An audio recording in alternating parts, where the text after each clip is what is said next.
নবী বলছেন, আল্লাহ আমার উম্মত যদি জাহান্নামে থাকে আমি কিন্তু জান্নাতে যাব না।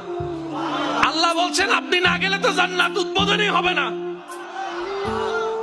এবারে মামলা কি দাঁড়ালো?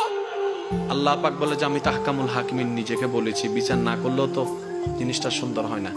ও নবী একটা কাজ করেন, ওয়ালা সাউফা ইউতিকা রাব্বুকা ফাতারদা, আমি কাউকে বলি নাই, আপনাকে না বলেছি। ওমা আরসালনাকা ইল্লা রাহমাতাল লিল আলামিন, কারো সম্পর্কে নাজিল করি নাই, আপনাকে দিয়েছি। ওয়ালাল আখিরাতু খায়রুল লাকা মিনাল উলা, কাউকে বলি নাই, আপনাকে বলেছি।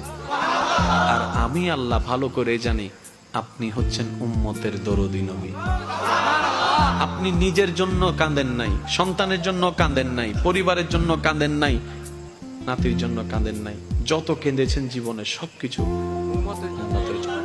এমনকি হাসরের ময়দানে যখন সর্বপ্রথম আমাদের নবীকে আল্লাহর হুকুমে তোলা হবে, আমাদের নবী উঠেই জিব্রাইল আলাইহিস সালামকে প্রথম প্রশ্ন করবে, ও আমার ভাই জিব্রাইল, আমার উম্মত গুলা কোথায়? আইনা উম্মতি, আইনা উম্মতি, আমার উম্মত কোথায়? আমার উম্মত কোথায়? আমার উম্মত কোথায়? আমি উঠার আগেই নাকি আমার উম্মতকে জাহান্নামে দিয়ে দিয়েছো নাকি? আমার উম্মত কোন জাহান্নামে চলে গেছে নাকি? জিব্রাইল বলবে, ইয়া রাসূলুল্লাহ, প্রথমেই আপনাকে তোলা হয়েছে, এখন আর কাউকে তোলা হয় নাই, প্রথমেই আপনি উঠেছেন। আমার নবী বলবে, আমার উম্মত গুলা কোথায়? জিব্রাইল বলবে, ইয়া রাসূলুল্লাহ, এখনো তারা উঠে নাই, উঠবে একটু পরে। নবী দৌড়াই চলে যাবে আল্লাহর রহমতের দরবারের দিকে। সিজদায় যে পড়বে একটাই কথা থাকবে, রব্বি হাবলি উম্মতি, রব্বি হাবলি উম্মতি।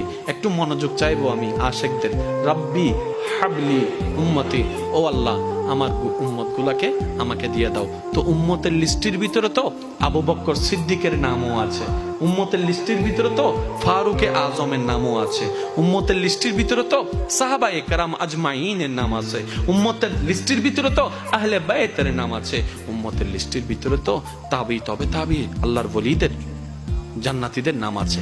এবার আল্লাহ পাক বলবে, আপনি যে বললেন রব্বি হাবলি উম্মতি, উম্মতকে দেওয়ার জন্য আপনি কি আবু বকরের কথা বলছেন?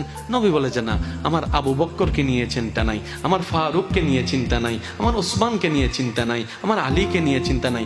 ও আল্লাহ, আমার উম্মতের ভিতরে যারা জাহান্নামের অধিবাসী হবে ওই উম্মত গুলাকে আমাকে দিয়ে দাও। আল্লাহ বিচারক হয়ে বিচারক করবেন, জাহান্নামীকে জাহান্নামে দিয়ে দিবেন।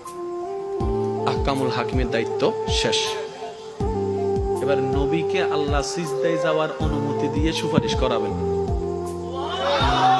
নবীর সুপারিশ কবুল করতে করতে নবীর উম্মতকে, আল্লাহর বান্দাদেরকে জাহান্নামী থেকে জান্নাতি করে দিবেন। জগৎ জিজ্ঞেস করবে, মওলা জাহান্নামী আবার জান্নাতি হয় কেমনে?